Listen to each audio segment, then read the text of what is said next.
My question is not related to Havruta, but is directly related to the speech.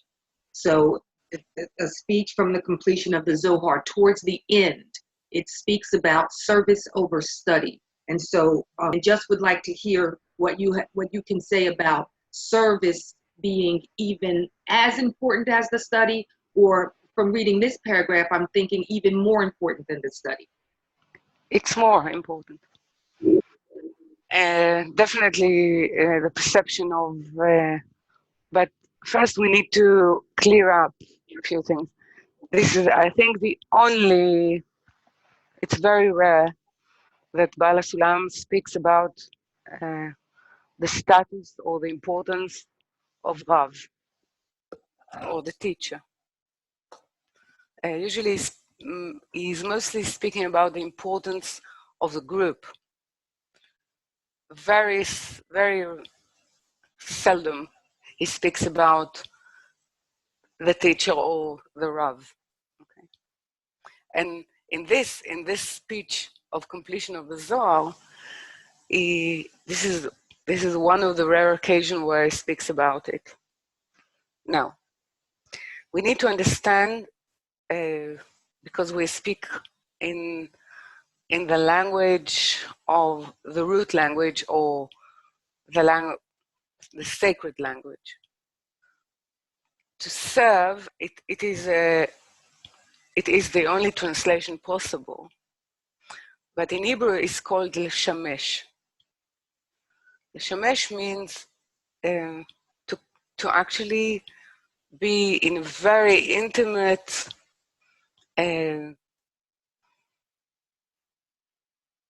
one can say thought and persuasion and act.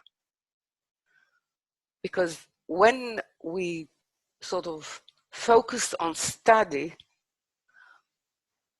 it's very difficult to every time to separate it from the agenda of wishing to actually draw the light into us. Okay. The study is, well, this is why we do, the order of work, the surrender and the differentiation and the sweetening, in order to remind us the purpose. But when you're in service to, to the books, meaning the places of revelation, and the place of revelation has, as you can understand, few features. It's the features of the book, or the books as we call it, and the feature of the Rav, or Rabbah, or the teacher. Yeah. So it has to do with why you wish to serve something.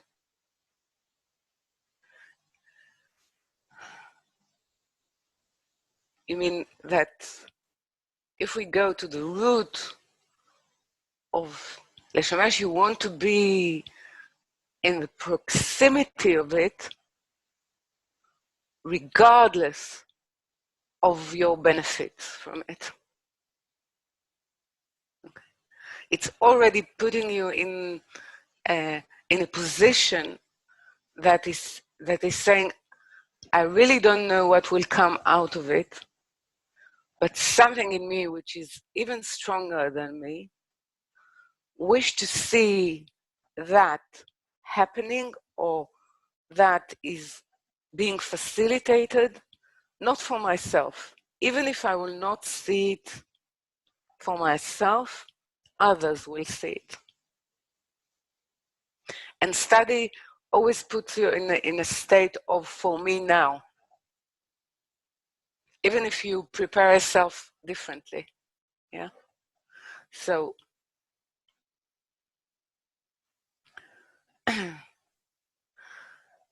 service has been always high graded in the study of actually everything, in Mishnah, in Talmud, in Kabbala, because it puts us in a state of openness without condition, or without condition. Therefore, the flow of the light to ourself is less hindered by all kind of different agendas of the mind and feeling.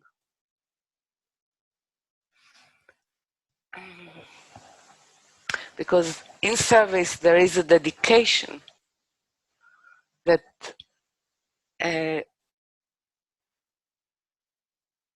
defeats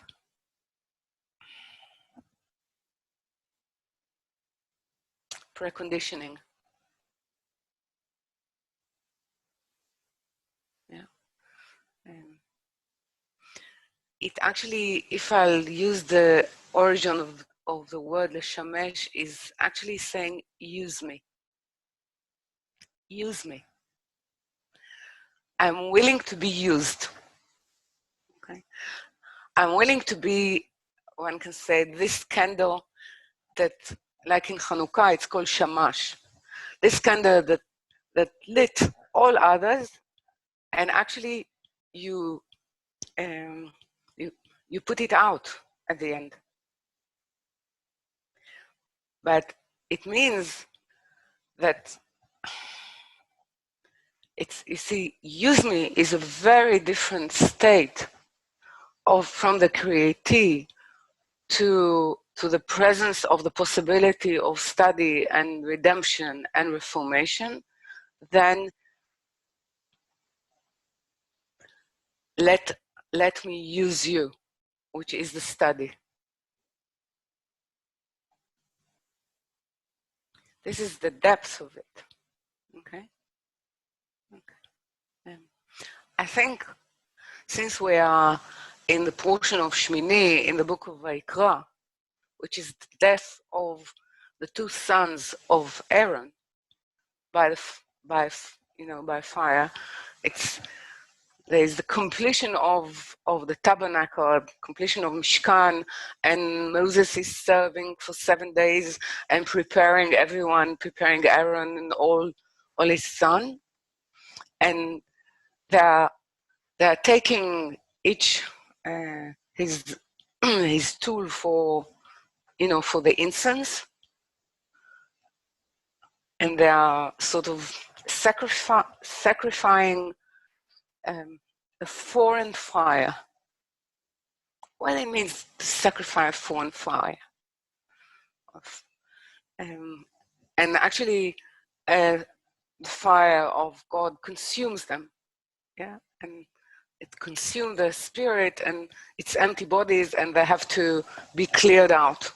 You have to read it in the Bible. Okay, it's Shmini. It's called the portion. This is the portion that we hold now. I want to relate it. It is, all Agadah and Midrash and all the explanation and all the commentaries. I think this is the incident or the happening that has, I think, thousands of trying to explain why it is so severe. Why actually they did what they did. They wanted to serve. They were enthusiastic. So why kill them for being enthusiastic? Okay. So first, it suggests that sacredness and holiness is a serious business. You have to be accurate. It means you have to be accurate in yourself. But inside taking each his tool, in that sacred moment of, one can say that the whole world could be reformed, asking actually that we wish to, that you will sort of, that we will use this opportunity, meaning we will use the highest presence, merits disappearance, merit death. They didn't want to say, use me. Yeah. So this is, I think, one of one of the points of, and when we go to the Zohar actually through a very complicated,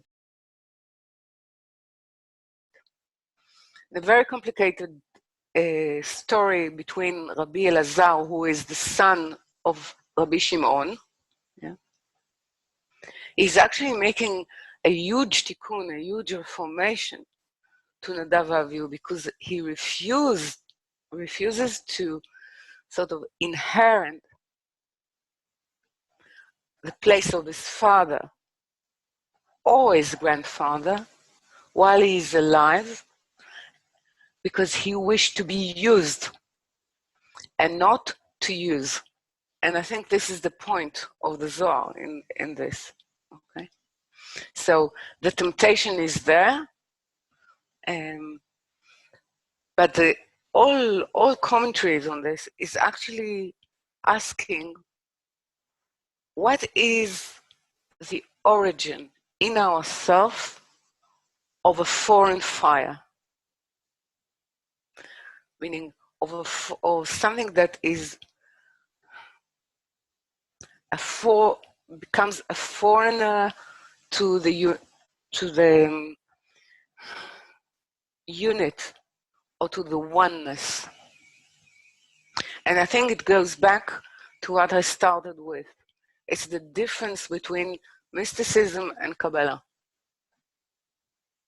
Because Kabbala is stressing the service, use us, accept us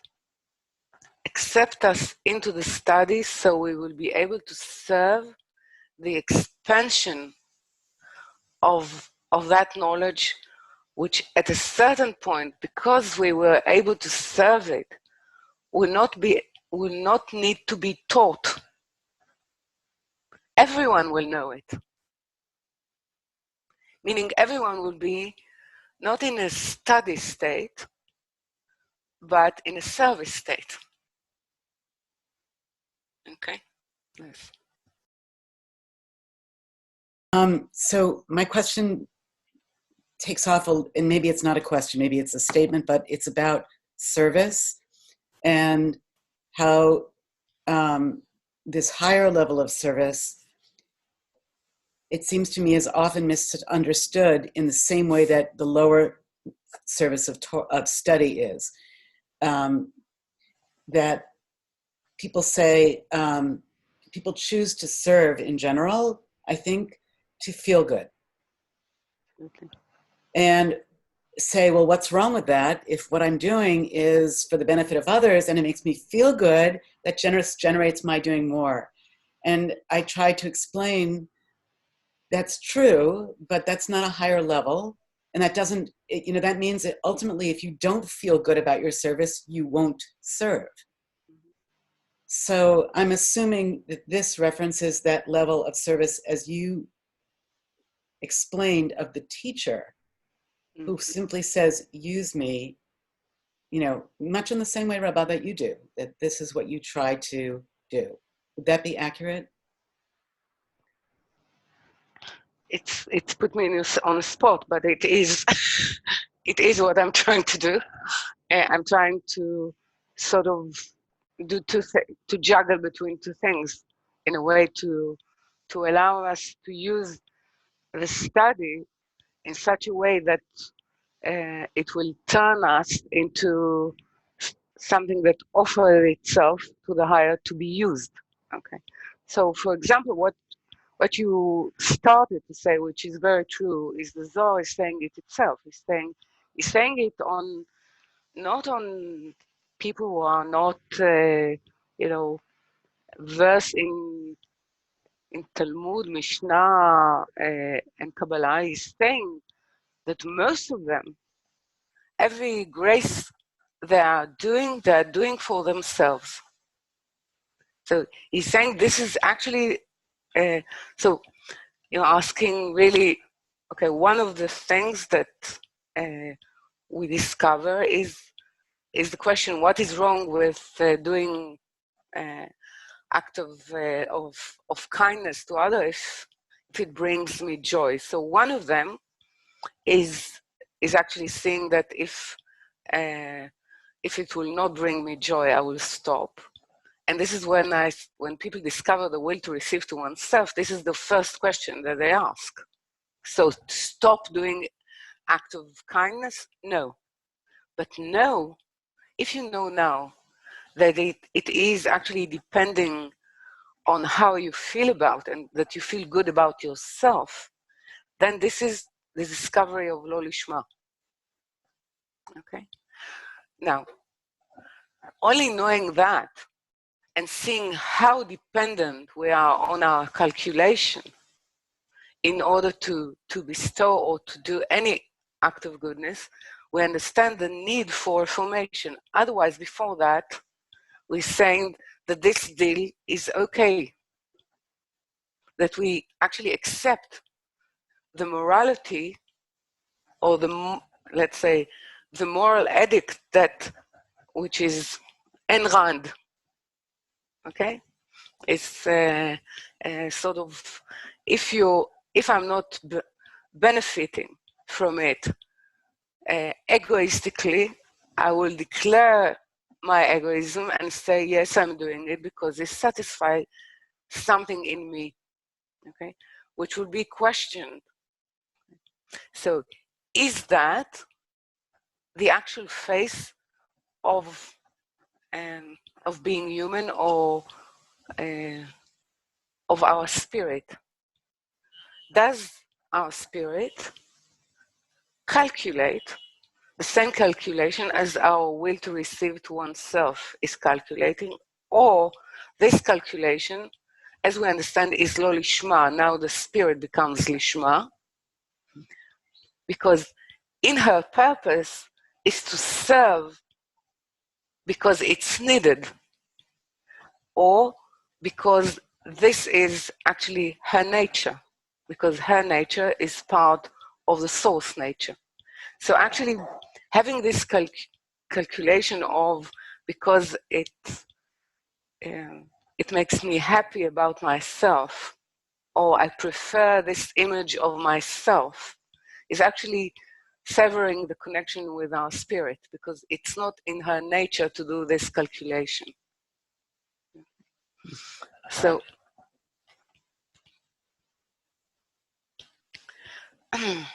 may I go back to the word Leshamesh? mm-hmm. So I was thinking about the meaning of it in English to further underscore what you were saying. And when you were talking about intimacy, I was thinking it's actually the performing of one's marital duty.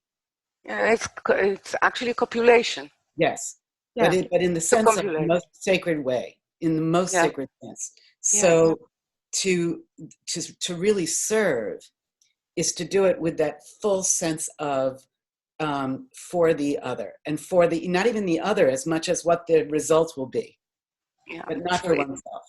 So we say most of the Kabbala is actually, one can say, a speech about copulation with a higher.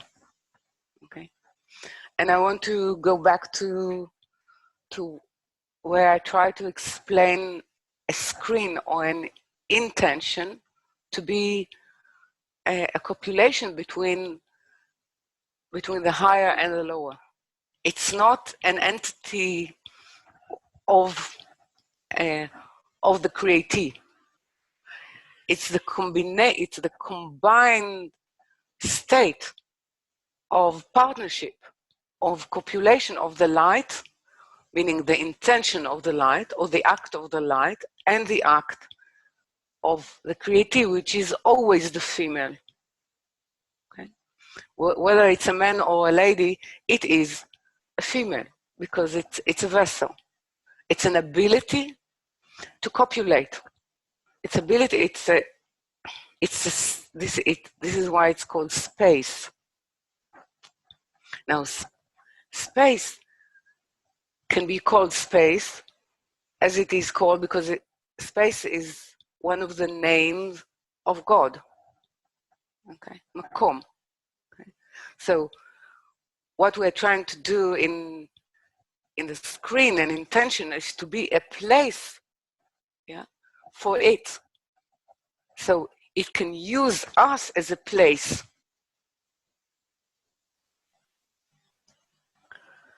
So Leshamesh is actually sort of a statement. Use me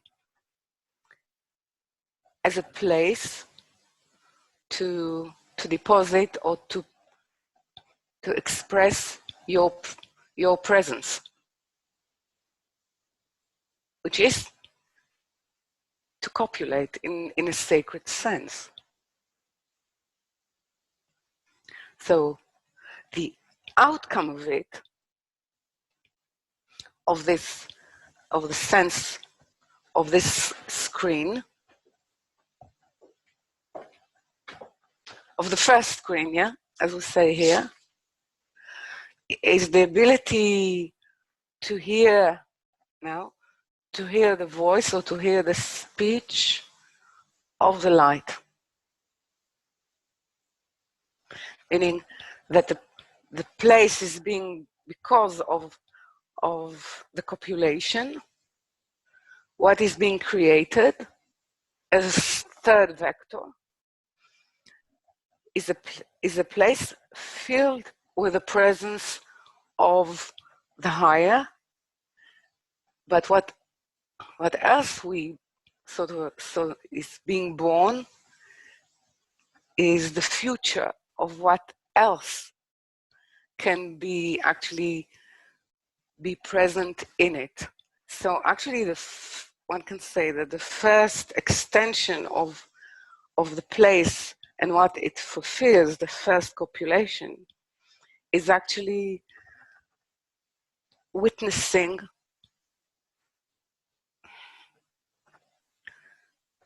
it's a declaration that is a witness to the concealment of what is yet to come. It's like it's a pregnancy, and what is being born out of it is what should actually grow into the future, that it can be a place of more. Okay. So if we stay with a statement of, because it caused in me